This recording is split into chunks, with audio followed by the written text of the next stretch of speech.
Cigerci Cemal Sabiron. Evet be abi. Aliye bas baskın. Abi di ciger. Şefim çarhab Adana babacı serin. Nana di ciger pivaz ana kadar. Şefim ciger iftar çarhab kuşbaşı. Bivaza başın abi. Evet. Alo.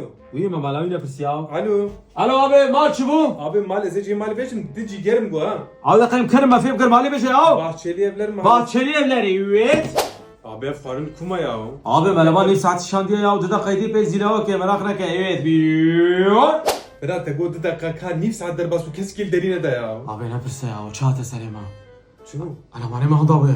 Allah Allah. Hadi va nif saati mi ne diyorsun telefona akvana ki. Abi kalp hacı bezene ne var abi? Bira khudeş tazi kharnam batal gazna khas. Basal bu açın. Basat şey bile neka.